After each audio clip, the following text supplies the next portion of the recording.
Tô pronto. Olá, meus irmãos.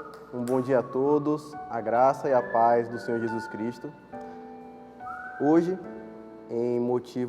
devido à pandemia que nós estamos enfrentando, Covid-19, nós estamos iniciando o processo via EAD, o Evangelho à Distância, porém, com o Senhor Jesus fazendo o link entre aqui a EBF e você que está em casa. Nós vamos iniciar hoje na carta de Paulo aos Efésios. Hoje nós vamos ter agendada a introdução e, posteriormente, nós vamos iniciar do versículo 1 até o versículo 14. Antes de tudo, é muito importante a gente estabelecer uma metodologia de ensino. A nossa metodologia ela vai acontecer em cima de 3 pilares. O primeiro pilar é o seguinte: entendendo um pouco.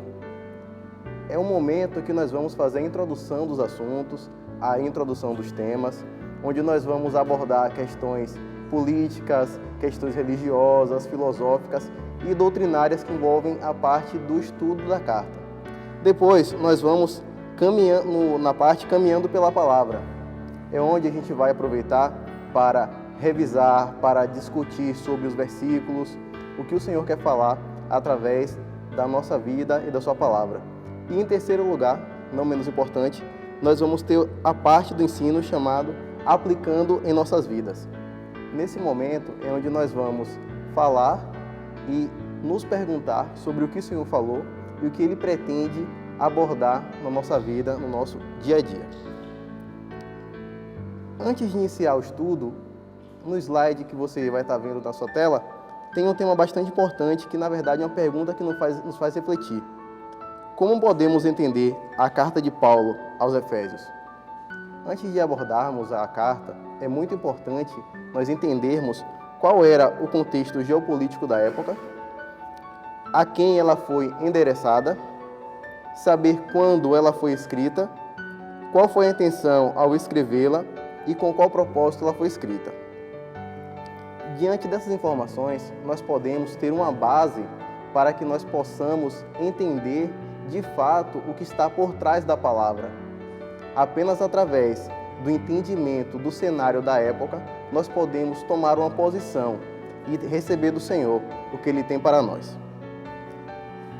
A carta ela foi escrita por volta do ano 60 e 63 depois de Cristo.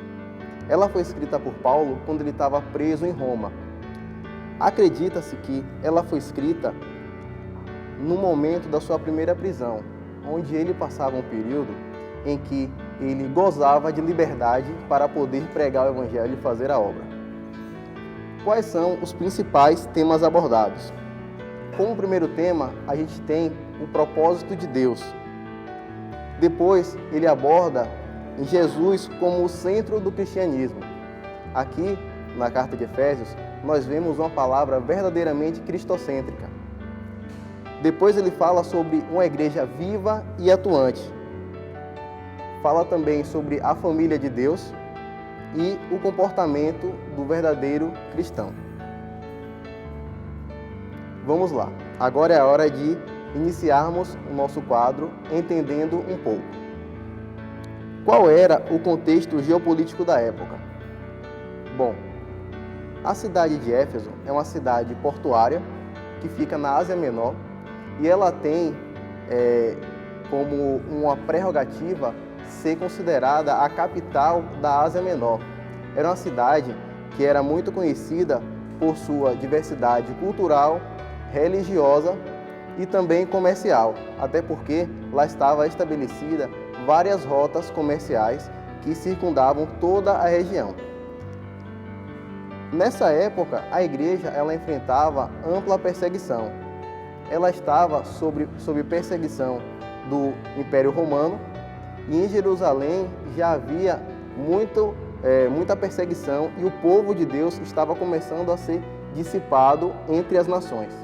É muito importante a gente entender que nessa época a igreja ela sofria uma cruel perseguição.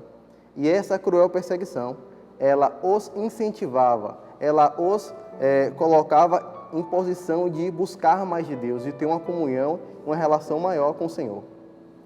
Se a gente for parafrasear, nos dias de hoje vivemos algo muito parecido, não aqui no Brasil, mas nós vemos na Ásia, nós vemos na África, nós vemos no Oriente Médio, a igreja sendo perseguida, a igreja enfrentando dia após dia a morte diante dos seus olhos. Nessa época, as igrejas eram também implantadas. É muito interessante dizer que nessa época o evangelho ele crescia diariamente de forma, graças a Deus, de forma assustadora. Era comum você ver relatos de pregações e conversões de dezenas, centenas e até milhares de pessoas. Os apóstolos, os irmãos, os discípulos, eles usavam da palavra do Senhor e ousavam na intimidade com o Espírito Santo. Qual foi a intenção de Paulo a escrevê-la? Bom, a intenção de Paulo era, de certa forma, doutrinar, estabelecer e definir bases para que a igreja pudesse exercer em Cristo todo o seu potencial. Visava amadurecer e ele apresentava uma visão equilibrada do corpo de Cristo e a sua importância na economia de Deus.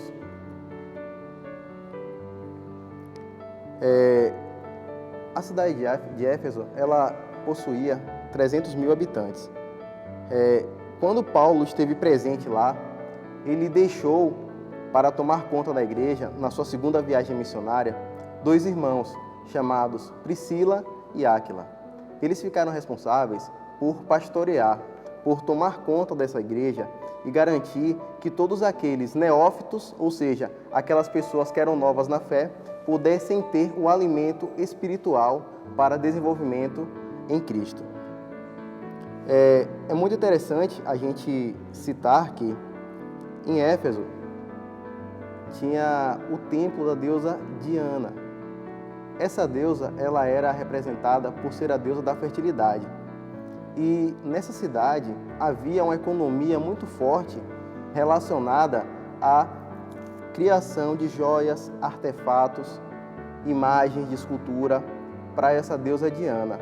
De modo que até na própria Bíblia, o Senhor ele relata que Paulo, quando foi pregar na sinagoga, as pessoas se converteram e o mercado da época religioso, onde os artesãos faziam as suas peças para vender, sofreu um impacto muito grande.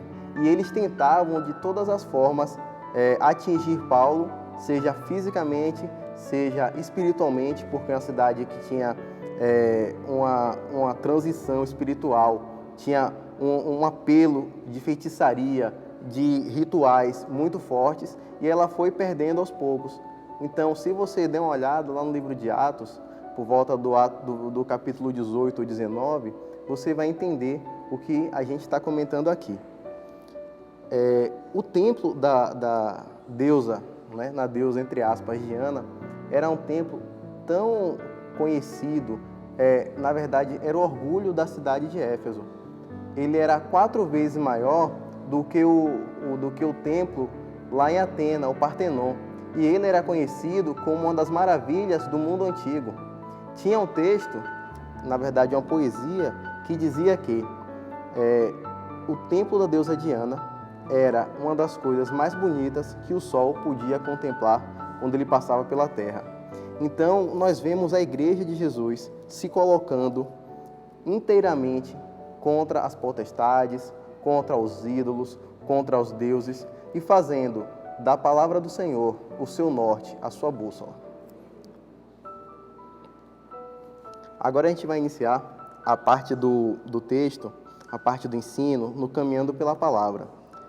Eu gostaria que você, se não tiver com sua Bíblia em mãos, que você possa pegar, que você possa abri-la no na carta de Paulo aos Efésios, tá?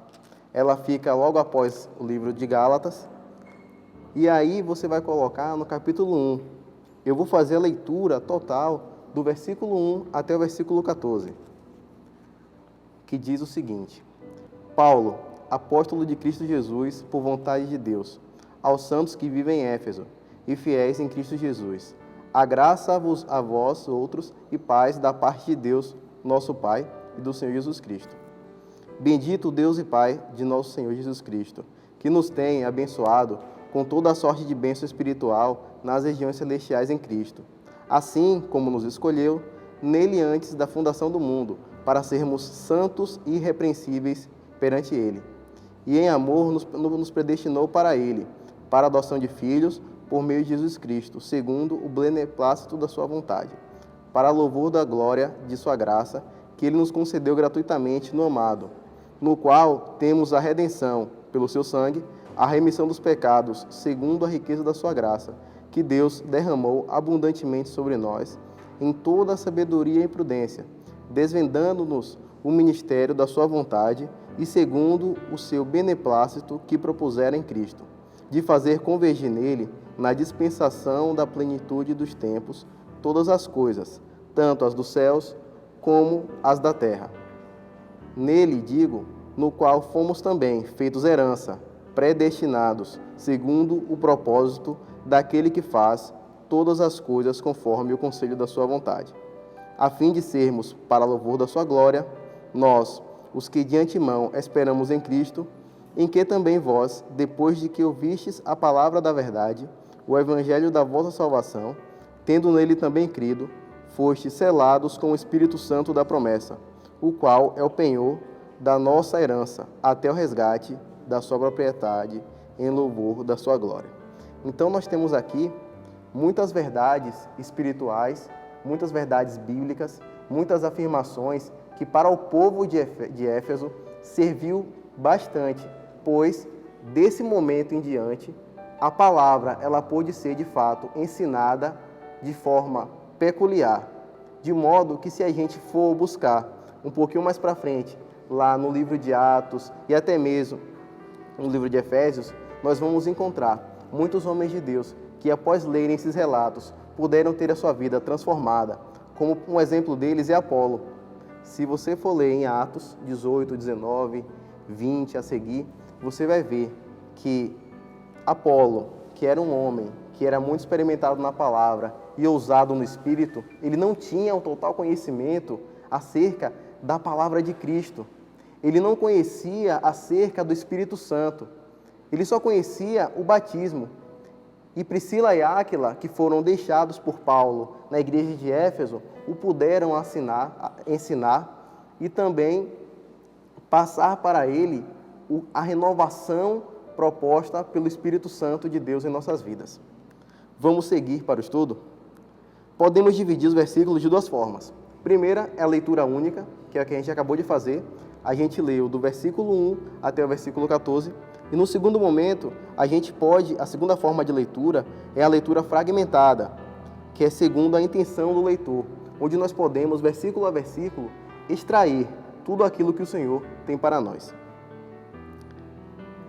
Para estudar os versos, eles se configuram da seguinte forma. Os versos 1 e 2, nós temos a introdução e a saudação que Paulo dá. Essa saudação ela é bem comum em todas as cartas que ele escreve. No verso 3 do capítulo 1, nós temos a exposição das bênçãos espirituais. Dos versos de 4 a 6, nós temos a eleição e a adoção como filhos. Nos versos de 7 a 12, as bênçãos de Deus mediante a morte de Cristo. E nos versos finais, os 13 e 14, a extensão da graça e o selo do Espírito Santo. No verso 1 e 2, a gente está aí na tela para você, onde Paulo saúda a igreja. Eu achei interessante que, ao iniciar, ele explica quem ele é, ele explica quem o designou, quem o chamou e a quem a carta é endereçada. Paulo, ele deixa bem claro, ele tem intenção de deixar bem claro que quem o chamou não foi o homem, não foi um discípulo, não foi um apóstolo, não foi algum parente de Jesus. Quem o chamou foi o próprio Deus. Foi Deus que chamou Paulo e retirou do centro da iniquidade, do centro do farisaísmo, por assim dizer, que ele era fariseu, para morrer por si mesmo, morrer aos poucos e levar a palavra de Cristo. ele introduz inicialmente aos irmãos de Éfeso o conceito da graça, que é a causa da salvação, e a paz como resultado dela. Então, quando ele fala a graça e a paz, ele está deixando bem claro que o motivo de Deus estar operando através dele é a graça. E o que ela produz após nós recebermos o Senhor é a paz. Então, são duas coisas que elas são uníssonas, elas estão juntas, elas não se separam. Ele fala aqui também que a carta é endereçada aos santos. O conceito de santidade aqui não é uma pessoa que morreu e foi canonizada. Não. O conceito de santidade é o conceito de que nós estamos separados por Deus, que nós fomos eleitos pelo Senhor para estarmos diante de Cristo, com humildade de coração e, após recebê-lo em nossas vidas, separados para servi-lo. E não, basicamente, uma eleição feita pelos homens, como muitas vezes a gente ouve falar. E ele também fala que a carta é aos santos e aos fiéis, ela é destinada aos santos e aos fiéis. Os fiéis são aqueles que confiam em Cristo, confiam no Senhor. No verso 3, eu particularmente, foi um dos versículos que eu mais gostei, porque aqui nós vemos a exposição das bênçãos espirituais. Ele começa dizendo: bendito seja o Deus Pai de nosso Senhor Jesus Cristo, o qual nos abençoou com todas as bênçãos espirituais nos lugares em Cristo. Nós podemos destacar 3 pontos importantes. O primeiro ponto é a fonte de nossas bênçãos. O segundo ponto é a natureza das nossas bênçãos. E o terceiro ponto é a esfera das nossas bênçãos. Quando nós falamos acerca da fonte das nossas bênçãos, Paulo está querendo dizer que as bênçãos são recebidas dos céus, do próprio Deus, e elas são reveladas em Cristo. Então aqui tem um mistério, tem uma palavra que é muito importante para nós, que todas as bênçãos que o Senhor derrama sobre nós, não é por nosso merecimento, não é por mérito, não é porque nós somos melhores ou piores do que outras pessoas. As bênçãos que nós recebemos, elas são em Cristo, elas são por intermédio da obra salvífica de Cristo na cruz em nosso favor. Em relação à natureza das bênçãos, é muito importante salientar que aqui, diferente do que acontecia no Antigo Testamento, onde as pessoas recebiam bênçãos materiais, como por exemplo a chuva, como por exemplo a colheita era próspera, como por exemplo o maná. Não. As bênçãos que o apóstolo está querendo dizer ao longo desse capítulo são além, são bênçãos espirituais. Elas são fruto da ação direta de Deus em Cristo e também através do Espírito Santo em nossas vidas. Quando nós falamos referente à esfera das nossas bênçãos, isso nos leva a refletir que, a partir do momento que nós conhecemos o Senhor Jesus, tomamos uma decisão e somos feitos filhos de Deus, a nossa esfera como humano, ela é compartilhada, pois nós passamos a almejar não apenas o que está aqui na terra, que são os bens materiais, que é a nossa vida secular, mas também a gente tem um processo transitório onde nós vamos perdendo o interesse pelas coisas que são aqui da terra e vamos adquirindo pelas coisas espirituais. Nós vamos entendendo que a nossa cidadania é uma cidadania do céu e não mais aqui da terra. Nós podemos ver um exemplo disso quando Paulo escreve aos Coríntios, que ele fala que os nossos sofrimentos leves e momentâneos produzirão em nós um peso de glória eterna. Então é muito importante a gente também ter essa visão. Agora, quais são as bênçãos relatadas no capítulo 1? Você vai acompanhar no slide que nós temos algumas bênçãos e eu vou falar sobre elas e fazer um breve comentário. A primeira está no verso 1 e ela diz o seguinte: nós somos fiéis em Cristo. Nós somos seguidores de Cristo. No verso 3, Deus tem nos abençoado em Cristo. No verso 5, Ele nos adotou como filhos por meio de Cristo. Olha só, que palavra poderosa. O próprio Deus, por meio de Cristo, Ele nos adotou. Ele nos trouxe para si por intermédio do amor e do sacrifício de Cristo na cruz do Calvário. Nós recebemos a graça de Deus em Cristo, no verso 6. No verso 7, nós somos redimidos pelo sangue de Jesus, pelo sangue de Cristo. No verso 11, nós somos feitos herança. No verso 13, nós fomos selados com o Espírito Santo. E no verso 14, Cristo se colocou de penhor, como penhor, se deu como um pagamento por nós pela nossa herança. Herança essa que está nos céus. Olha só quantas bênçãos espirituais, quantas palavras poderosas estão lançadas sobre a minha vida e sobre a sua vida nesse capítulo 1 do livro de Efésios. Nos versos de 4 a 6, ele fala sobre a eleição e a adoção como filho, onde ele diz que o Senhor nos elegeu, ele nos escolheu para sermos salvos e servirmos ao Senhor com as nossas vidas. Aqui nos é passado sobre o amor do Pai, de modo que ele nos elegeu, para que nós consigamos, por intermédio dele, sermos santos e aperfeiçoados para a sua obra. Nos versos 5 e 6, Paulo exemplifica sobre o patriarcado de Deus, em que o pai, na época de Roma, na época antiga, o pai ele tinha uma autoridade muito grande sobre a sua família, inclusive pelos filhos. Quando um pai ele decidia, ele poderia vender o filho como escravo, ele poderia dar o filho para adoção, ele poderia trocar o filho por uma mercadoria e, pasmem, até mesmo, se ele quisesse, ele poderia matar o seu filho. Mas, uma vez que ele tinha esse poder, ele também tinha a responsabilidade de fazer a escolha para que o seu filho iria servir, qual seria a destinação dele. Esse conceito, ele é muito interessante e ele é chamado pátria potestas, do grego. E quando, aí entra na segunda parte, e quando o pai, ele doava ao seu filho, acontecia uma coisa que vocês, ao ouvir, vocês vão entender perfeitamente. Quando um pai entregava o filho para a doação, a primeira coisa que acontecia, o seu filho, ele automaticamente, ele perdia o nome do seu pai anterior.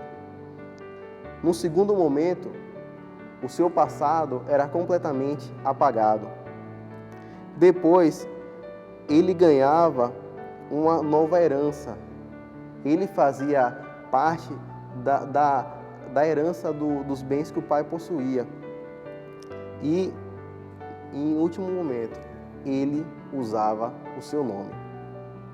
Que palavra poderosa!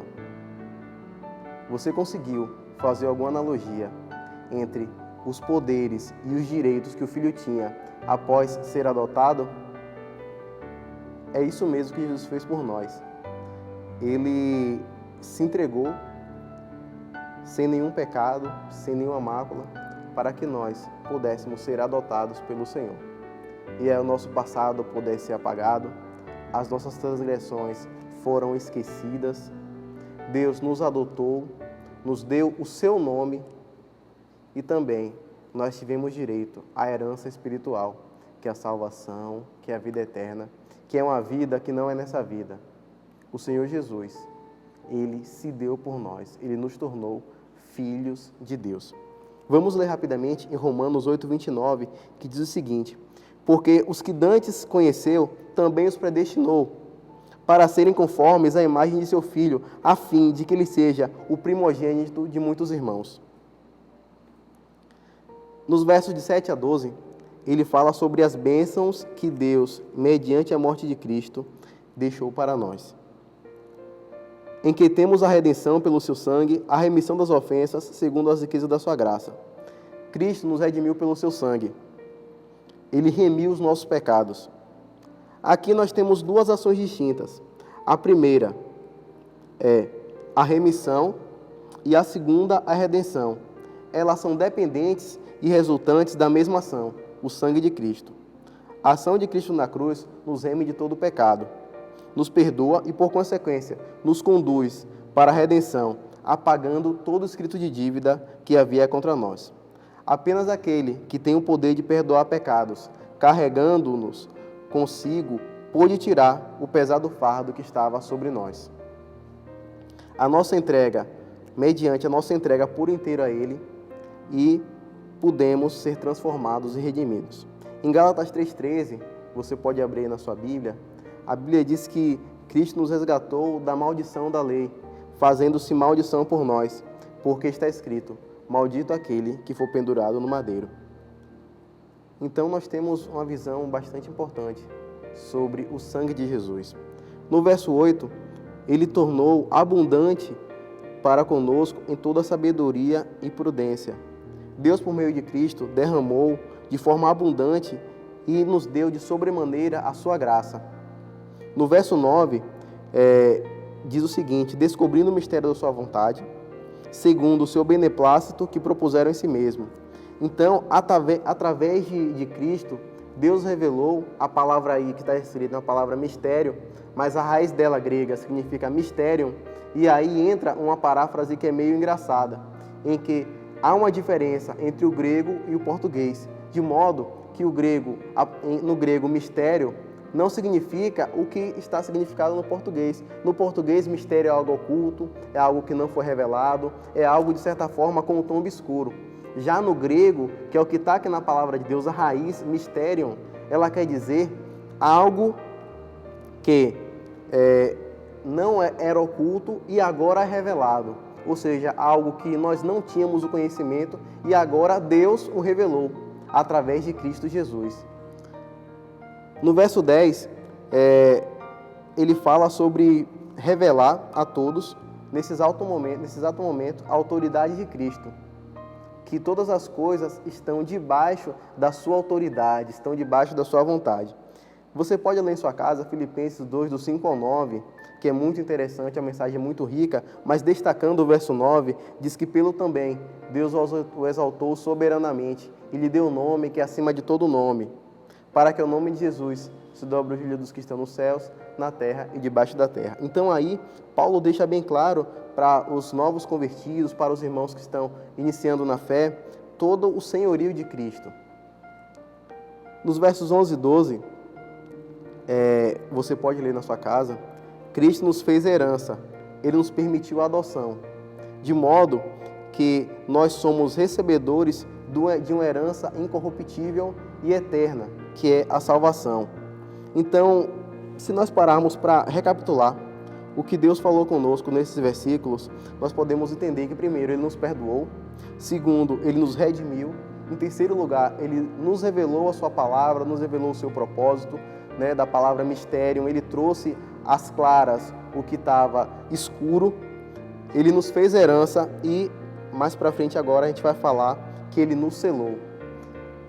No verso 13 e 14, para terminar o nosso estudo, ele diz também assim, que nós estamos, e depois que nós ouvimos a palavra da verdade, o evangelho da salvação, e tendo nele crido, fostes selados com o Espírito Santo da promessa, o qual é o penhor da nossa herança, para a redenção da possessão de Deus, para louvor da sua glória. Se você observar, dos versos 1 a 14, deixei para o final, ele fala alguns versos e ele fala no final, para louvor da tua glória, para louvor da sua glória.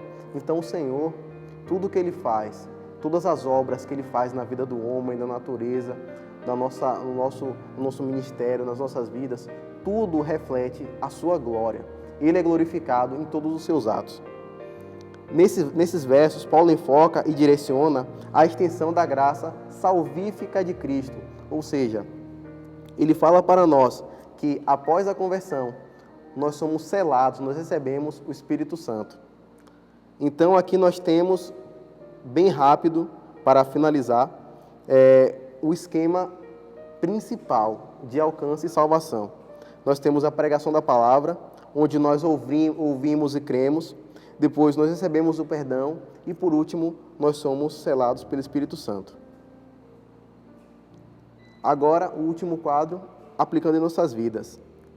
Esse é o momento em que parte de mim para você, em que eu não vou mais falar e cabe a você na sua casa refletir sobre o que nós falamos e o que vocês vão analisar e com base no estudo... Então, para encerrar, eu gostaria de deixar uma frase que diz o seguinte: Deus cria a partir do nada. Portanto, enquanto um homem não for nada, Deus nada poderá fazer com ele. Martinho Lutero. Que Deus o abençoe. Medite nesses versículos, leia e continue seu estudo em casa. Amém.